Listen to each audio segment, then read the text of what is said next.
Public service. Hindi biro ang paggugol ng 10, 15, 20, 30 at 40 taon para sa serbisyo publiko. Salute to all of you. Regardless of who you are, the fact remains that you have remained in the public service for so many years, and for that, you deserve our gratitude and recognition. Congratulations! Maraming salamat!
Isang magpupugay sa panahong inialay sa prinsipyo na pinaglaban at serbisyong iniukol ng ating mga kawani. Bilang inyong punong lalawigan, patuloy nating aalagaan at papahalagahan ang mga lingkod ng bayan ng Bulacan. Itagin natin ang inyong katapatan at sakripisyo ay pinapahalagahan at hindi kailanman makakalimutan. Sa alam mo, mga manalawigan ng Bulacan, maraming salamat sa inyong kapot na paglilingkod. Kayo ang patunay na ang mabuting pamahalaan ay hindi lamang nakikita sa mga plano at proyekto, kundi sa mga taong may laman, integridad at pusyong handang maglingkod.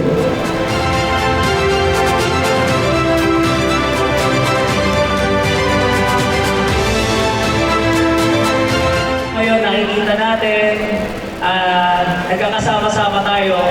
So enjoy natin itong araw na to at nawa ay patuloy natin ang pagtutulungan, pagkakaisa para sa ating dakilang lalawigan ng Bulacan. Tuloy natin ito pa rin yung mga pangarap ng bawat Bulakenyo. Parapin natin ang 2026 na may punong-puno ng pag-asa, pagkakaisa at pagmamahal sa bawat Bulakenyo. Salamat sa inyong lahat. Mahal po namin kayo ni Governor Daniel Fernando. Merry Christmas and Happy New Year. Thank you. Taong ito, ipanalangin natin. Gumawa tayo ng kabutihan sa tao. Pagdasal natin ang ating pamilya, ang Bulakenyos, ang mga Pilipinos, para maging maayos ang takbo ng ating buhay.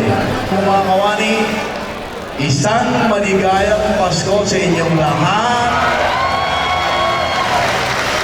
Isang maligayang bagong taon sa inyong lahat. Let us continue more prayers para sa ating lahat. God bless you, PGB. Mabuhay ang lalawigan ng Bulacan.